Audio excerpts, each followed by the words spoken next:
Everyone, स्वागत है आप सभी का इस विज्ञान के इस चैनल पर। क्या हालचाल है आप सभी का? बढ़िया, एकदम मस्त, एकदम झकास एकदम। नमस्कार प्यारे साथियों, स्वागत है आप सभी का एस फॉर विज्ञान के इस चैनल पे, जहां पे आज हम लोग मीट किए हैं आपकी साइंस की बुक का chapter number 2 is matter around us pure के लेक्चर नंबर 5 पर। और आपको करना क्या है, ये चीज तो आप जानते ही हैं। मैंने ऑलरेडी यहाँ पे लिख दिया, आपको नोटबुक निकालनी है तो पेन और एक हाइलाइटर निकाल के रखना है और वीडियो को एंड तक देखना है। गाइस सच बता रहा हूं मैं, आपके माइंड में इस चैप्टर को बिल्कुल आप इस तरीके से फिक्स कर दूंगा, जिस तरीके से आप नेट में बोर्ड को कसते हो ना, उस तरीके से बिल्कुल आपके माइंड में सारे कॉन्सेप्ट, सारे डाउट्स भी आपके क्लियर हो जाएंगे। यहीं से आज के बाद आपके मन में कोई भी डाउट नहीं रह जाएगा। और ट्रस्ट मी गाइस, आज का भी जो लेक्चर है पहले की तरह ही इतना ही ज्यादा बहुत ही ज्यादा ग्रेट होने वाला है, बहुत ही ज्यादा बेहतरीन होने वाला है। तो वीडियो को एंड तक देखना। और trust me guys, trust me, जब आप इस वीडियो के एंड में पहुंचोगे ना, तो आप कमेंट बॉक्स में लिख के जाओगे, सर बिल्कुल वैसा ही हुआ जैसे आपने वीडियो की स्टार्टिंग में कहा था। सर हमारे सारे डाउट्स क्लियर हो गए, जो डाउट्स थे वो भी क्लियर हो गए और कोई डाउट भी नहीं रहा। सर बिल्कुल सारा कॉन्सेप्ट क्लियर हो जाएगा। बस करना कुछ नहीं है। अगर आप चैनल पे नए हैं तो चैनल को सब्सक्राइब करना है, ताकि सबसे पहले जो वीडियो की नोटिफिकेशंस है वो आप तक पहुंचे। और वीडियो को लाइक जरूर करिएगा अगर वीडियो अच्छी लगे तो, ठीक है ना।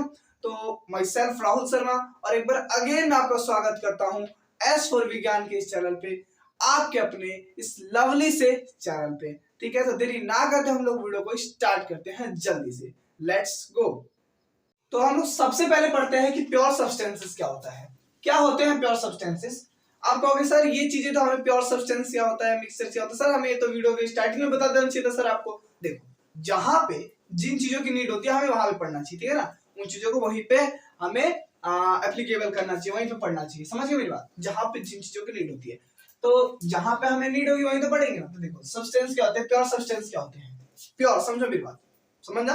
प्योर, प्योर का मतलब उसमें कोई भी मिलावट ना हो, यानी ऐसा सब्सटेंस जिसके अंदर कोई भी मिलावट ना हो, कोई भी मिक्सचर ना हो, जो सिर्फ एक तरह, जैसे समझना मेरी बात, ये हाइड्रोजन, एक ये एटम है, ये हाइड्रोजन एटम है। कौन सा एटम है?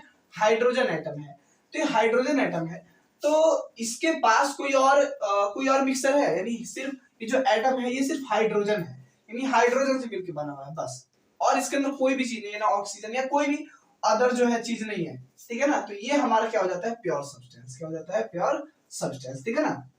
ये होता है हमारा प्योर सब्सटेंस, जो कि सिर्फ एक टाइप के एटम से मिलकर बने होते हैं। कितने टाइप के? एक टाइप के। प्योर का मतलब सिंगल, अपने आप ही, ठीक है ना। इसके बाद and has fixed chemical composition through out, जिनके पास एक फिक्स्ड केमिकल कंपोजिशन होता है, तो वो हमारे होते हैं प्योर सब्सटेंसेस। कहने का मतलब कि जिन्हें हम किसी भी फिजिकल प्रोसेस से चेंज नहीं कर सकते, कन्वर्ट नहीं कर सकते, ठीक है ना। इसके बाद सब्लिमेबल सब्सटेंसेस कौन से होते हैं? सब्लिमेबल सब्सटेंसेस, एक सेकंड, सब्लिमेबल सब्सटेंसेस कौन से होते हैं? सब्लिमेबल सब्सटेंसेस, यहाँ पे CES है, एक सेकंड, CES, ठीक है ना। ये what are the sublimable substances, क्या होते हैं? देखो, सब्लिमेबल का मतलब जो सॉल्ट से, सॉरी, जो सॉलिड से डायरेक्ट गैस और गैस से डायरेक्टली सॉलिड में कन्वर्ट हो जाते हैं, उन्हें कहते हैं हम लोग सब्लिमेशन। तो इन सब्लिमेशन प्रोसेस में जो पार्टिसिपेट करने वाले जो कंपाउंड्स होते हैं, ठीक है, तो उनको कहते हैं हम लोग सब्लिमेबल सब्सटेंसेस, ठीक है ना। इनमें देखो सब्लिमेशन क्या होता है, सॉल्ट से गैस में बदलना है, गैस से सॉलिड में बदलना, तो ये हमारा होता है डायरेक्ट क्या, सब्लिमेशन प्रोसेस। तो सब्लिमेशन प्रोसेस में पार्टिसिपेट करने वाले जितने सब्सटेंसेस होते हैं उनको हम कहते हैं सब्लिमेबल सब्सटेंसेस या वॉलेटाइल सब्सटेंसेस। समझ गया ना? ठीक है, तो जैसे कैम्फर हो गया, अमोनियम क्लोराइड हो गया, नेपथलीन हो गया, एसीटोन हो गया, तो ये हमारे हो जाते हैं वॉलेटाइल सब्सटेंसेस। कहने का मतलब सब्लिमेबल सब्सटेंसेस। समझ आई मेरी बात? तो अब जल्दी से इसका स्क्रीनशॉट ले लीजिए, ठीक है, जल्दी से। अब देखो types of pure substances. Pure substances के कितने टाइप्स होते हैं? तो देखो, अगर हम लोग केमिकल कंपोजिशन के बेसिस पे बात करें, किस पे बेसिस पे? केमिकल कंपोजिशन के, यानी कि इसको फिजिकल प्रोसेस से सेपरेट नहीं किया जा सकता। समझ गए मेरी बात? तो अगर हम उसके बेसिस पे बात करें तो देखो, जो प्योर सब्सटेंस होता है, जो प्योर सब्सटेंस होता है, प्योर सब्सटेंसेस जो होते हैं वो दो टाइप्स में बढ़ जाते हैं। कौन कौन से? पहले एलिमेंट में और दूसरा कंपाउंड्स में, ठीक है ना। पहला कंपाउंड और दूसरा एलिमेंट, ऐसे भी कह सकते हो, या इनके बीच में आप और भी लगा के इन्हें एक बना सकते हैं। नहीं, एलिमेंट कह दो या कंपाउंड कह दो, बात है, ठीक है ना। तो यानी बेसिकली दो केमिकल कंपोजिशन पे अगर हम लोग बात करें तो दो टाइप से हम इसको सेपरेट कर सकते हैं, पहला एलिमेंट, दूसरा कंपाउंड्स। क्लियर है मेरी बात? तो यही चीज इसके अंदर मैंने बताई है, ठीक है, एलिमेंट और कंपाउंड। तो अभी हम इसके बारे में और इसके बारे में, दोनों के बारे में डिटेल में पढ़ते हैं क्या होता है। तो आप पहले इसका स्क्रीनशॉट ले सकते हैं जल्दी से। हम लोग पढ़ते हैं सबसे पहले एलिमेंट्स के बारे में। किसके बारे में? एलिमेंट्स के बारे में पढ़ते हैं। देखो एलिमेंट्स क्या होता है। देखो एलिमेंट्स, देखो दो साइंटिस्ट थे, पहला रॉबर्ट बॉयल। रॉबर्ट बॉयल जो थे उन्होंने जो है पहली बार एलिमेंट टर्म का यूज किया था किसी कंपाउंड के अंदर, ठीक है ना, किसी रिएक्शन के अंदर पहली बार जो है, सॉरी रिएक्शन नहीं, कंपाउंड के अंदर एलिमेंट का जो है क्या किया था, उन्होंने यूज किया था। समझ गए मेरी बात? अब कब किया था? 1661 में। समझ गए मेरी बात? इसके बाद सेकंड जो साइंटिस्ट थे वो थे एंटोनी लॉरेंट लवाइजर, ठीक है ना। कौन थे? लवाइजियर, यहाँ पे आई आएगा, एक सेकंड में स्पेलिंग, एक सेकंड ही आएगा, लवाइजियर, ये स्पेलिंग इसकी, ठीक है ना। ये जो दूसरे साइंटिस्ट थे एंटोनी लॉरेंट लवाइजियर, ये एक फ्रेंच केमिस्ट थे। कहाँ के? फ्रेंच के केमिस्ट थे। इन्होंने ही जो है एलिमेंट की करेक्ट डेफिनेशन दी थी। किसकी? एलिमेंट की करेक्ट डेफिनेशन दी थी कि एलिमेंट होता क्या है। समझ गए मेरी बात? ये एलिमेंट होता क्या है। इनकी जो नोटेशन है, इन्होंने ये अपनी नोटेशन दी किसके बारे में? एलिमेंट के बारे में। तो यहाँ पे जो मेन कैरेक्टर है वो हमारे एंटोनी लॉरेंट लवाइजर जी हैं। समझ गए मेरी बात? तो इसका स्क्रीनशॉट ले सकते हैं आप। अब एलिमेंट्स है क्या? सुनो मेरी बात। अभी तो हमने साइंटिस्ट के बारे में पढ़ा, किसने इसकी जो है नोशन दिया अपना, किसने इसे डिफाइन किया एलिमेंट को, किसने इसका यूज किया, पढ़ लिया आपने। इसके बाद आप समझो कि एलिमेंट होता क्या है।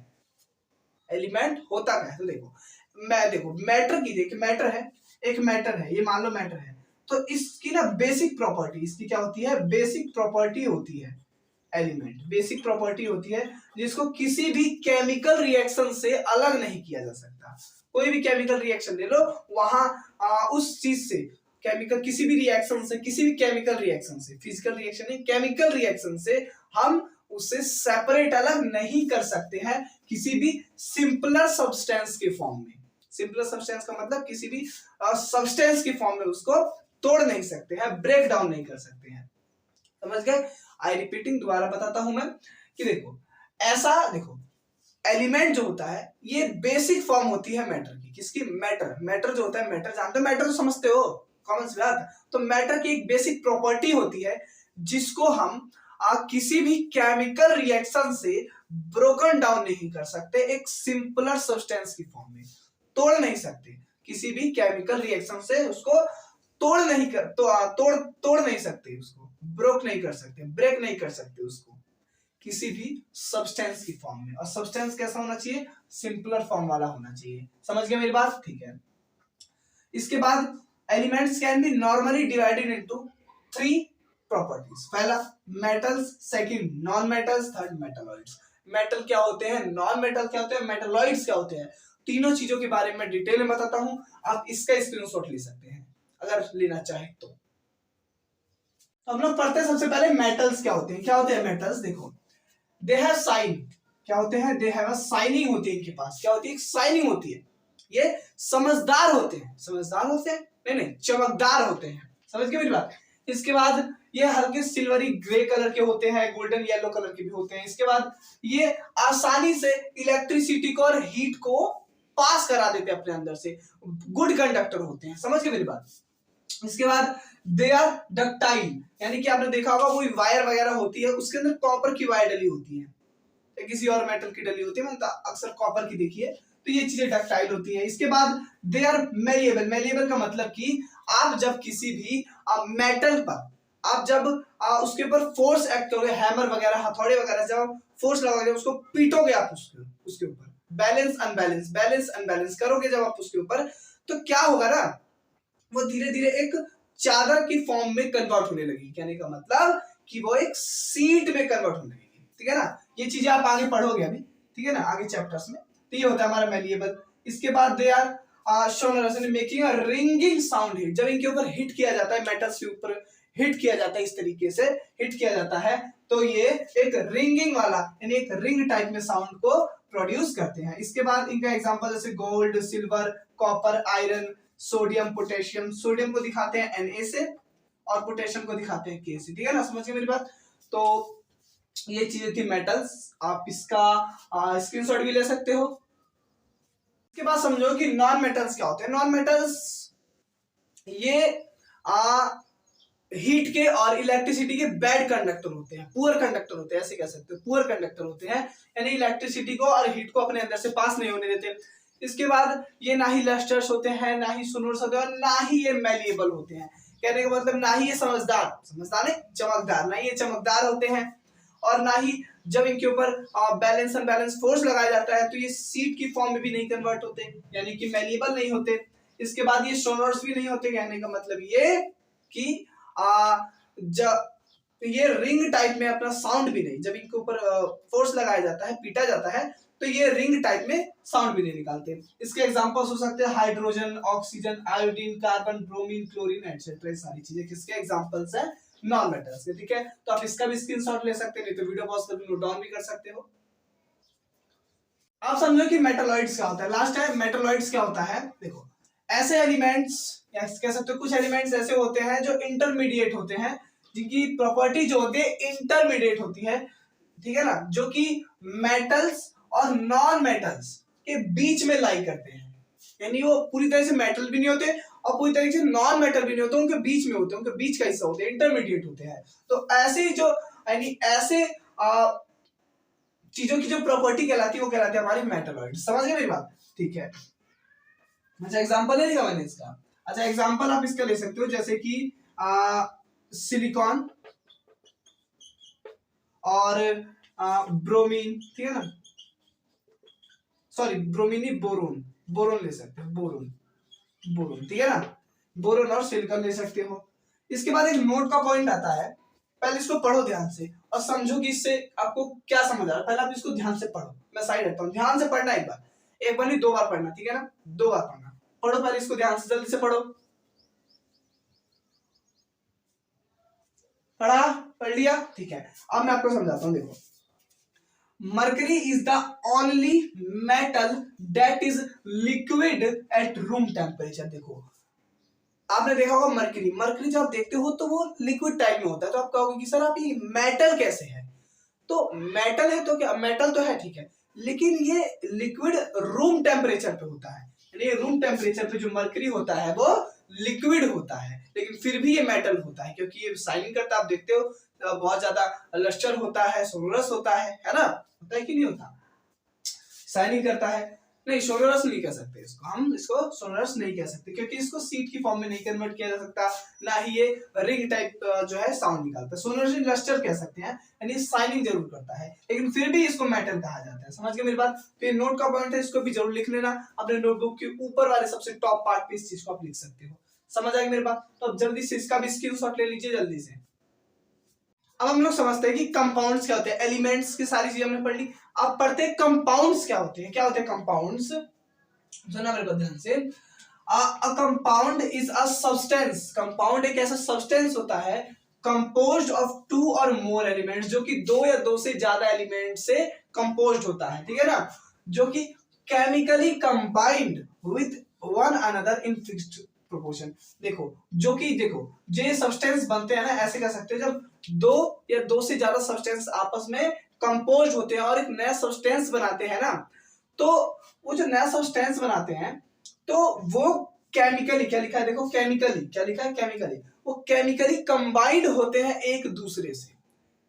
क्या होते हैं? केमिकली कंबाइंड, एकदम बहुत ही तगड़ी तरीके से बॉन्ड बना के रखते हैं, केमिकली बॉन्ड बना के रखते हैं। ठीक है, एक फिक्स्ड प्रोपोर्शन में। समझ गए मेरी बात? और the new substance has totally different properties. जैसे मान लो कि आपने H2 प्लस O2, ये भी गैस और ये भी गैस, और इनको मिलाने के बाद बना दिया H2O। ये सारी चीजें आप पढ़ोगे आगे चैप्टर्स में, घबराना नहीं है। जैसे आपने ये गैस थी, ये गैस प्रॉपर्टी थी, ये भी गैस प्रॉपर्टी थी। अब H2O ये होता है वाटर। वाटर क्या है? एक लिक्विड प्रॉपर्टी है। वाटर क्या है? एक लिक्विड प्रॉपर्टी है ना। तो देखो H2 एक गैस की प्रॉपर्टी थी, गैसेस स्टेट था, ऑक्सीजन भी एक गैसेस जो है स्टेट था, लेकिन ये दोनों जब कंबाइंड हुआ आपस में, दोनों की प्रॉपर्टी जब आपस में कंबाइंड हुई तो इन्होंने एक डिफरेंट तरीके का कंपाउंड बना दिया, वाटर बना दिया। यानी ये थे गैसियस में लेकिन इन्होंने बना दिया लिक्विड, लिक्विड का मतलब वाटर बना दिया। तो यहाँ पे प्रॉपर्टी तो अलग हो गई ना, गैसेस प्रॉपर्टी से लिक्विड प्रॉपर्टी में हुआ है, यानी एलिमेंट्स का जो कंपाउंड्स का जो कन्वर्जन हुआ है वो गैसियस स्टेट से लिक्विड स्टेट में हुआ है। तो प्रॉपर्टी दोनों की अलग अलग हुई। तो यही चीज है कि इनकी जो न्यू सब्सटेंस बनता है वो टोटली डिफरेंट प्रॉपर्टीज होती है उनके पास। ठीक है, अब the constituents can be separated only by chemical और इलेक्ट्रोकेमिकल रिएक्शन। देखो अगर इनको सेपरेट करना है, मान लो H2O को अलग अलग करना है, इसमें से हाइड्रोजन अलग निकालना है और ऑक्सीजन अलग निकालना है, तो हम इसको किसी भी फिजिकल प्रोसेस से जो है कि सेपरेट नहीं कर सकते, अलग नहीं कर सकते। हमें इसको सेपरेट करने के लिए, अलग करने के लिए हमें रिएक्शंस की जरूरत पड़ेगी, इसकी रिएक्शन करने की जरूरत पड़ेगी, यानी कि हमें इसको इलेक्ट्रोकेमिकल रिएक्शंस की जरूरत पड़ेगी। इलेक्ट्रोकेमिकल कह लो या केमिकल रिएक्शंस की जरूरत पड़ेगी। ठीक है, तो इलेक्ट्रोकेमिकल रिएक्शंस क्या होती है आगे चैप्टर्स में पढ़ोगी, घबराना नहीं है, आपको बस अभी इतनी चीजें याद रखनी है। ठीक है, सारी चीजें क्लियर हो जाएंगी। ठीक है, तो आप इसका भी जल्दी से स्क्रीनशॉट ले सकते हैं जल्दी से। बस प्यारे दोस्तों आज के लिए इतना ही। अब हम लोग मिलते हैं अगले लेक्चर में। अगले लेक्चर का मतलब अगला जो लेक्चर होगा अब हमारा लास्ट लेक्चर होगा, समझ गए मेरी बात। अगला जो लेक्चर होने वाला है वो लास्ट लेक्चर होगा, वो इस चैप्टर का लेक्चर नंबर 6 लास्ट लेक्चर होगा इस चैप्टर का। उसके बाद चैप्टर हमारा खत्म हो जाएगा, जड़ से सफाया हो जाएगा आपके दांतों की तरह, है ना। तो आपको करना क्या है, अब मेरा तो काम हो चुका है, अब आपका काम क्या है कि आपको चैनल को सब्सक्राइब करना है। क्या करना है, सब्सक्राइब करना है, सब्सक्राइब करना है अगर आप चैनल पे न्यू हैं तो, ठीक है ना। और वीडियो अगर अच्छी लगी हो तो वीडियो को लाइक जरूर करना है। ठीक है, लाइक करना है जरूर आपको। ठीक है, इसके बाद सबसे इंपॉर्टेंट तो है कि आपके लिए वीडियो कितनी ज्यादा हेल्पफुल हुई मुझे कमेंट बॉक्स में बताना है, जरूर से बताना है, जरूर से बताना है। आपसे आपको मुझसे प्रॉमिस करना होगा कि आप मुझे कमेंट बॉक्स में बताओगे कि आपको वीडियो कैसी लगी, कितनी ज्यादा हेल्पफुल हुई, कितनी ज्यादा बेनिफिशियल हुई आप लोगों के लिए। ठीक है, तो मैं दोबारा लिख देता हूँ, कमेंट बॉक्स में, कमेंट में आप लोग को जरूर बताना है। कमेंट नीचे है इस तरीके का, जो उसका पिक्चर है कुछ इस तरीके से, वो भी मैंने आपको बता दिया। ठीक है, इस तरीके से कमेंट बॉक्स का पिक्चर है, वहां पे आप क्लिक करेंगे, वहां पे सर्च का ऑप्शन आएगा, वहां पे आप सर्च करेंगे, सर्च का ऑप्शन नहीं आएगा, वहां पे टाइपिंग का ऑप्शन आएगा, फिर वहां पे टाइपिंग आप कर देंगे और मुझे बताएंगे कि आपके लिए कितनी ज्यादा हेल्पफुल हुई। समझ आएगी, सारा प्रोसेस भी बता दिया मैंने, समझ आ गई मेरी बात। तो चलो अब मिलते हैं हम लोग नेक्स्ट लेक्चर में, जब तक के लिए टाटा बाय बाय, जय हिंद जय भारत। Let's met in the next lecture, take care guys, जय हिंद जय भारत।